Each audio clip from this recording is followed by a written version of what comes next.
Hello friends, welcome back to my YouTube channel and welcome back to the 45th episode of my twin flame story, week by week. I didn't think I was gonna do another one of these, but here I am doing just one more, I think. And the title for today's vlog is Your Twin Flame is Your Guru. There is a train of thought behind this, and there is a story behind it too. So if you are interested, please do stay tuned.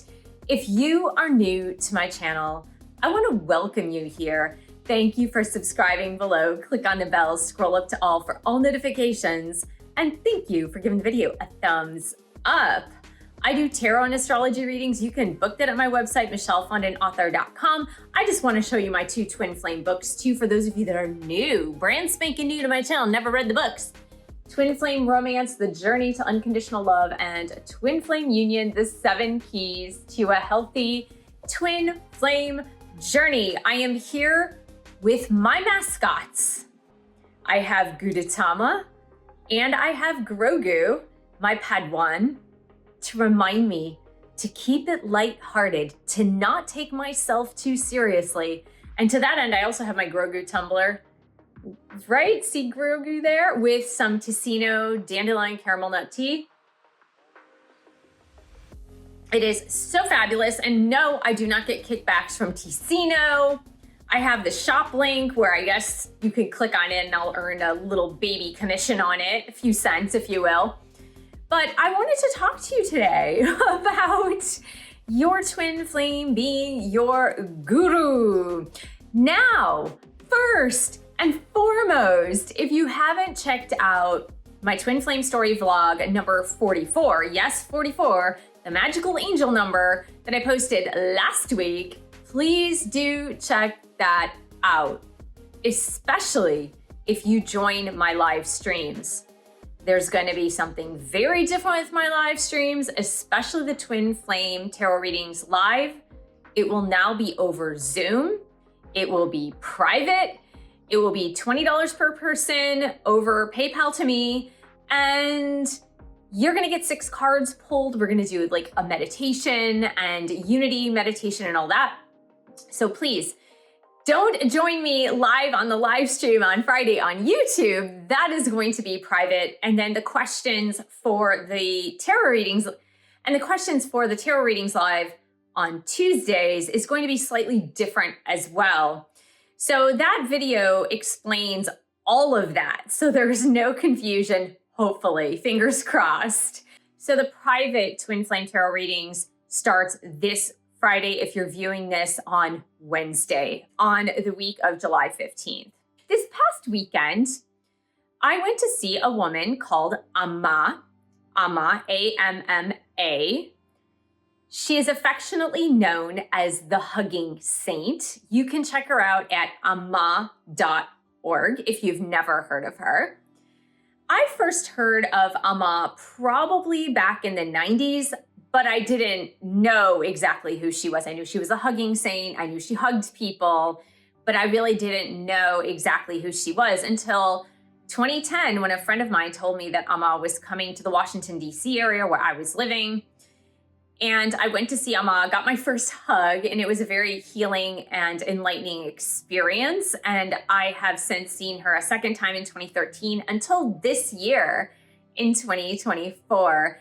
So I consider it to be a very meditative experience, a really peaceful experience. She is an extremely loving, unconditionally loving and peaceful being. And she just has this calming presence, and it's something truly amazing to experience. I would equate it to if you were to experience Mother Teresa alive in this lifetime, when she was alive, and just being in her presence. I have a feeling that that might be a similar experience with Amma. The good news is Amma is still alive and she's currently on her world tour.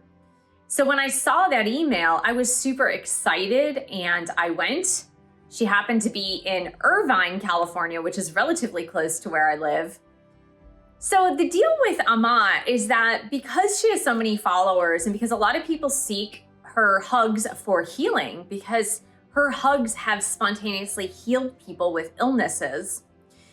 You have to go very early. So they had the queue opening at 9. I probably arrived around 9:10, but I wasn't able to get into the queue for my hug until about 5 o'clock, give or take a few minutes. Now, once they put you into this queue, it's a seated queue because they really don't want people standing as they approach the stage. They've got security everywhere. This is a very, I wouldn't say famous person, but they want to make sure she's protected because she is, there are thousands of people there.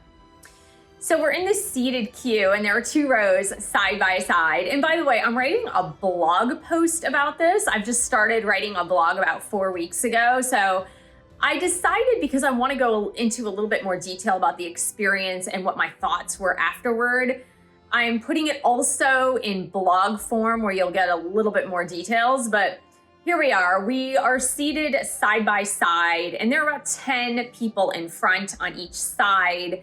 And as you're moving up toward the stage, then you get up and they tell you to go into the standing queue. And then they literally guide you toward amma for your hug. And because this woman is 70, you can't touch her. She touches you. In other words, they have your hands on either side of the stage and then she brings you in for your hug. She says a blessing in her language to you. And it's a very nice experience. So I was sitting side by side with a gentleman from Australia, and he was very chatty and he started chatting at once. And he said, well, I'm not a devotee of amma, but I really like her. And he proceeds on telling me that he came to the United States to follow a guru in California, which I don't know who this person is, but he said it's his guru. And that's the only reason he came to the United States. And he's been following this guru ever since. I think he said he came in 2017. So it's been about 7 years or so. And then as we're moving forward in the queue, now mind you, this probably takes about a half an hour to go through the queue. He's just talking my ear off about he's asking me, have you seen this one? And have you seen this guru? And have you seen this guy? And and I'm just like, no, I don't know. No, I don't even. And then he looks at me and he's like, do you have a guru? And I said, well, I guess amma would be my guru because I first met her in 2010 and my best friend at the time, who now lives in India, bought me an amma blanket, and it's a meditation blanket. And so I've been meditating with my amma blanket ever since. So I always see her face because the blanket has her face on it. And I was like, well, I guess amma would be my guru. And I said, but I studied with Deepak Chopra and I studied at his center and I followed him for years and I used to work with him actually. And then the guy totally dismissed it. He was like, and he was explaining to me like, oh, everybody needs a guru and you have to have a guru and you have to do this. And why don't you have a guru? And I was like, oh, buddy, we're supposed to be peaceful here. What's going on?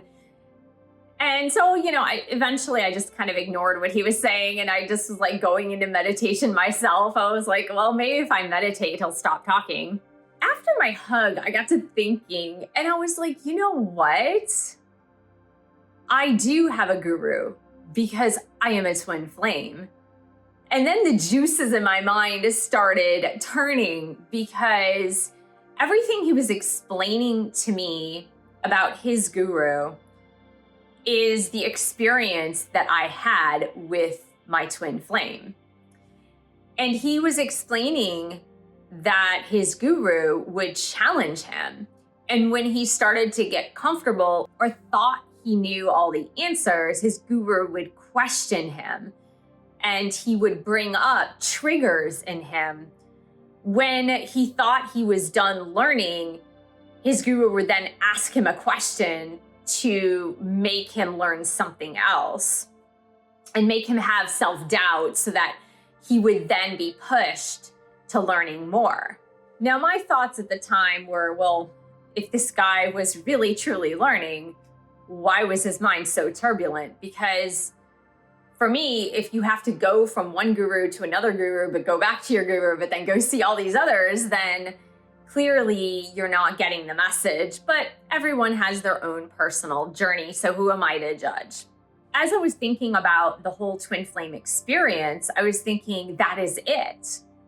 the twin flame appears to you and you to them as a guru. Now, the word guru in Sanskrit does mean mentor or teacher or spiritual guide or spiritual leader, if you will. But the word guru itself means dispeller of darkness, dispeller of darkness, that who breaks apart the darkness, if you will. And I believe that that is actually perfect for a twin flame, because when you meet a twin flame, you experienced unconditional love, which, what is unconditional love? Unconditional love is the light. And then your twin flame, or my twin flame at least, proceeded on bringing up the darkness in me.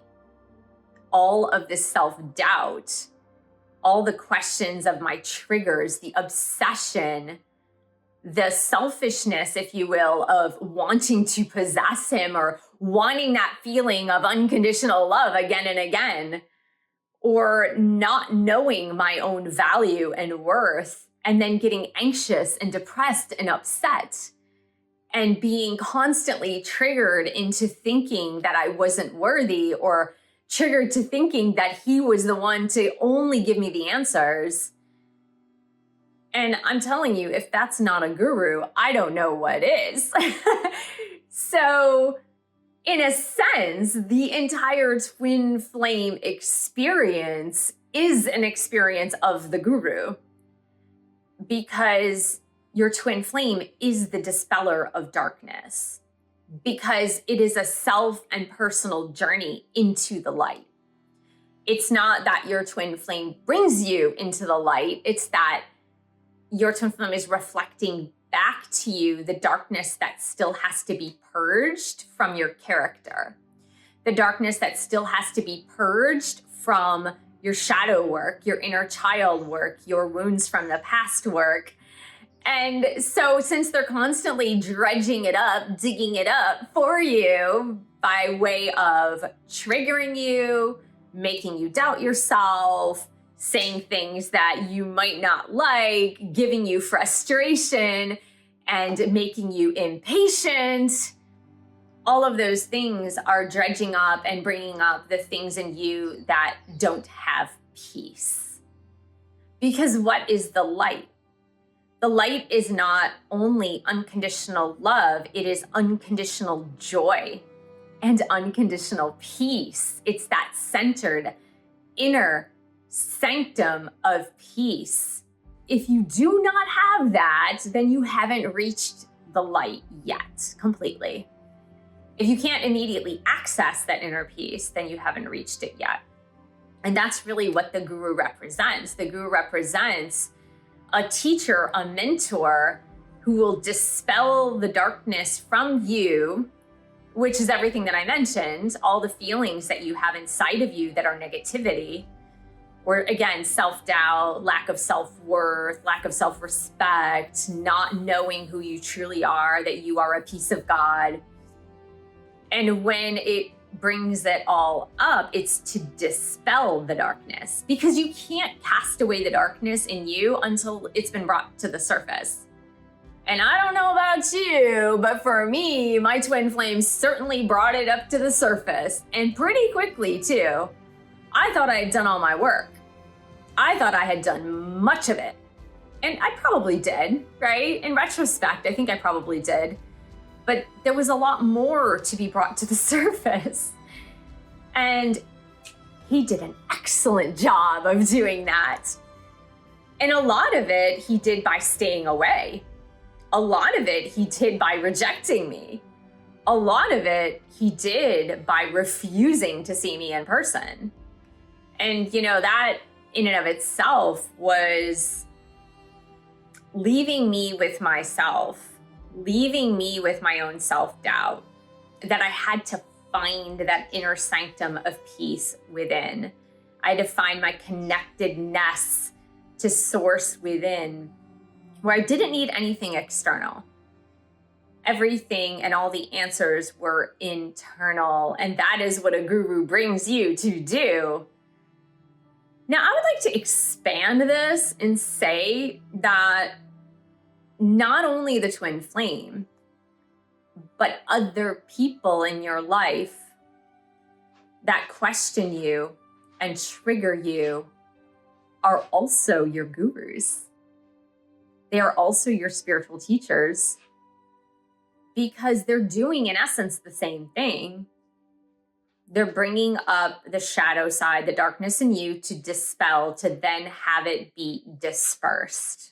It's funny because I was listening to my other mentor and teacher for a long time, Dr. Wayne Dyer, and I know for most of you that have been following me for quite some time, you know that I mention his name in practically every video. I was re-listening to some of his old programs, and one of the first things that Dr. Dyer used to say, even very early on in his teachings, was, if you have an orange and you squeeze an orange, what do you expect to come out of it? And the answer is orange juice. If you squeeze an orange, you're gonna get orange juice. And he always would ask the question, why? Why, when you squeeze an orange, do you get orange juice? And it's because that's what there is inside, is orange juice inside of an orange. And he said, well, what if somebody squeezes you? What comes out? If somebody puts pressure on you, if somebody triggers you, if somebody squeezes you, what comes out? Is it anger, frustration, impatience? Is it depression? Is it anxiety? Is it intolerance? Is it hatred? Is it judgment? What comes out of you? And if those things come out of you, it's because that is what is inside. And if you are at a place where someone can squeeze you like an orange, not physically necessarily, but metaphorically, and what comes out of you is love, peace, happiness, joy, understanding, compassion, bliss, then that is what you have inside. And that's why that stuff comes out. But if someone squeezes you and puts pressure on you and triggers you, and what comes out are all the negative things, then you still have some work to do. And I think that is what we are talking about when we say this is the pathway of spiritual enlightenment. And if you look at it like that, like if you look at the twin flame journey as a pathway to spiritual enlightenment, first and foremost, and not look at it as a physical romantic relationship, which oftentimes it is. If you look at it as, this is my pathway to enlightenment, and my twin flame is my guru, is my spiritual mentor and teacher, and vice versa, right? I'm not saying you're not doing this simultaneously for your person, because you probably are, and you are in essence doing it. Whether they realize it or not is a whole other video. It's a whole other story. If you look at it first as my twin flame is my guru, then you understand that what your twin flame is here to teach you is to dispel your own darkness into light, and nothing else. Nothing else. Because once you come to that place of light, bliss, unconditional love, peacefulness, accessing the inner sanctum of peace, joy, bliss, happiness, and unconditional love, no one can take it away from you. Not a singular person on this earth can take it away from you ever. You have it. You've recognized it. And so when you think about it, well, my twin flame is just my guru showing me the way to the light, and that's all they are. That's who they are. That's all they are. All the other stuff makes no difference. It doesn't matter, because that is the job of the guru. The job of the guru is to show you the way, right? Just like Mandalorian for Grogu is helping Grogu find the way to become a Jedi. It's the same way. It's just the pathway to where you need to get to. And as I always say, and as I've said in probably over 100 videos on this channel on the topic, that if you wind up in a physical, romantic, committed relationship with your twin flame, that is nice icing on the cake. That's a beautiful icing on the cake. But that's not the whole point and purpose. And I know a lot of you are not going to like that answer, but that is really what is real. That's really what is true. Because if you can't find your inner light and live in unconditional love, peace, joy, and happiness, you won't find it in another person. There's no way you could see it in another person because you don't have it within yourself, or you haven't accessed it within yourself. It's always there. It's just whether or not you've uncovered enough layers to see it for yourself. So voila on my insights. Those are my thoughts coming out of that experience talking to the spiritual seeker. And I would say, upon my assessment of being a coach, he's still seeking. And he was much older than me. I don't know by how many years, but older. And this fellow was still seeking. It was clear he was still seeking, because when he was trying to go hither and dither to see all these different spiritual leaders, gurus, whatnot, that meant he was still seeking. And I really wanted to tell him, well, maybe the answers are inside, but I didn't feel that was my place to tell him. And nor did I really feel that he may be ready to receive that. He was too busy trying to change me. He was too busy trying to make me find a guru. So I'm actually glad I had that conversation with him, because it led me to this thought about the twin flame being the guru, and it led me to this video. And maybe there was something in this that also helped you and put some things in perspective for you. So I want to thank you so much for joining me. Thank you for subscribing to my channel below. Click on the bell, scroll up to all for all notifications. Thank you for giving the video a thumbs up. Thank you for sharing this with others who could use a little bit of inspiration for their day. And thank you so much for your support of my YouTube channel. You can buy one of my 11 published books. You can join a Twin Flame Bootcamp, book a reading, or just donate on Patreon. All the links are below, and I will see you in the next video.